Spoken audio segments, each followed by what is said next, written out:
currently on my way to my local cinema to partake in the viewing of the motion picture known as Inside Out 2. The whole reason why I'm even making this video in the first place is because Inside Out 1, the original Pixar 2015 Inside Out, is in fact my favorite Pixar film, and also probably a strong contender for top 5 favorite movies of all time. But I'm really excited because I actually suggested that they make a sequel to the first one way back in like 2018 when I actually found out how much I enjoyed this movie. Hopefully it holds up, man, because the first one is so good. I'm hoping that they can just make the second one out how it's supposed to be, because I know that there's room for a second one, but I just don't want them to fuck it up. I'm gonna be so pissed.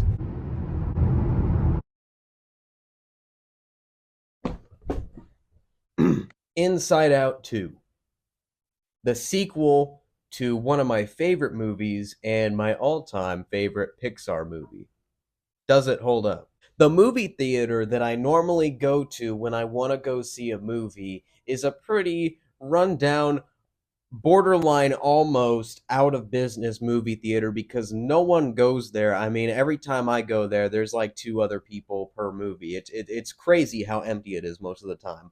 But when I tell you this thing was packed when I went there, the place where I consider to be the most perfect spot to go see a movie is somewhere in the middle in the second row. Literally, the only option that I had left to sit was in the second to back row on the very edge. So, to be honest, I kind of got one of the worst seats, but it could have been much worse, I suppose. But I didn't let that stop me from enjoying this flick, because I had been waiting 9 years for this. Well, realistically speaking, about 5, because that's when I came up with the idea of my own saying, hey, like, they should make an Inside Out 2. I actually watched this movie twice. I went to the movie theater for the first time to see this movie about a week ago, but I just got done watching it for the second time, so now I'm kind of like completely refreshed and I kind of know like my proper thoughts on this movie. I enjoyed Inside Out 2 for the same reasons why I enjoyed Inside Out 1. So obviously that's got to be a good sign. And another thing that's kind of obvious is that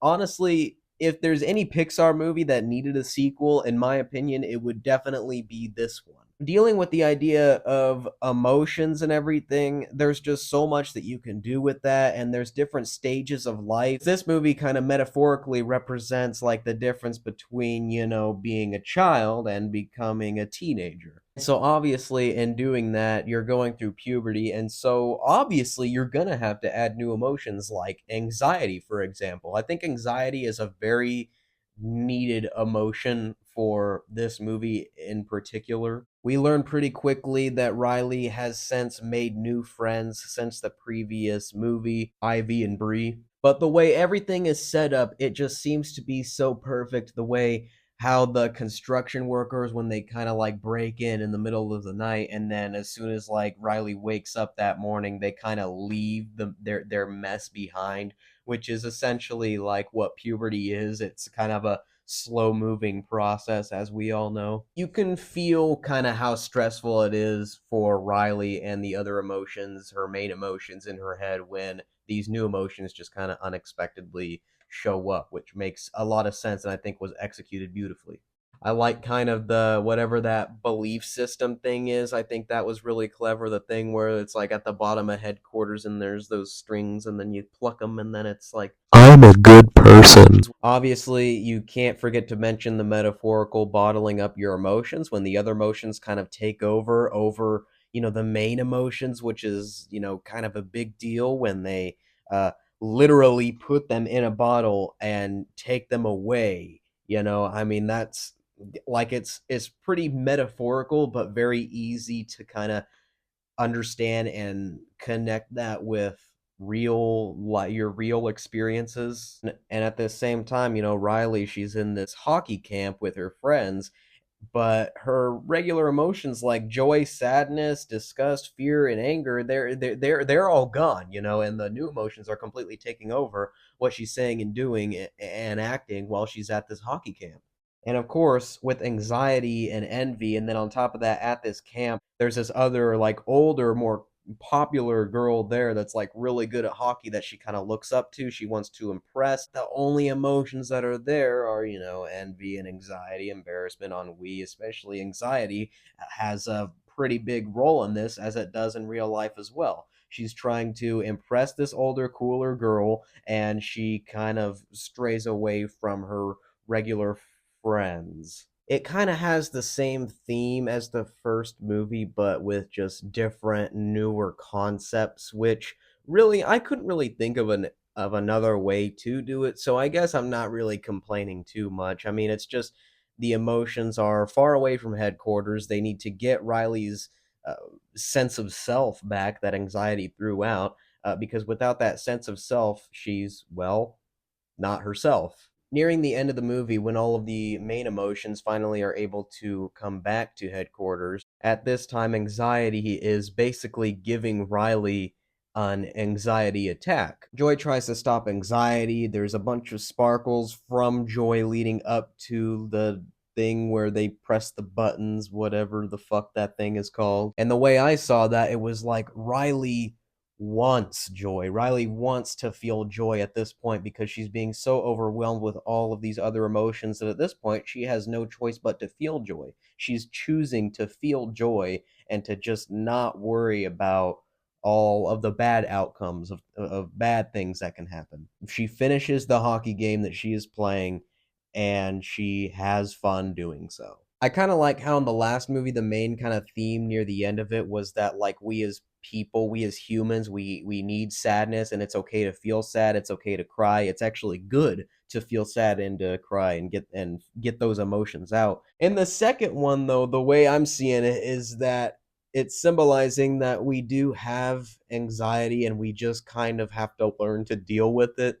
So it's almost like not even like near the end, once like joy and all the other emotions like kind of accept anxiety as being an emotion, even when anxiety pitches kind of her own idea of like, oh no, like this is a possible outcome that's really, really bad. What if this happens? And anxiety is like having anxiety over it.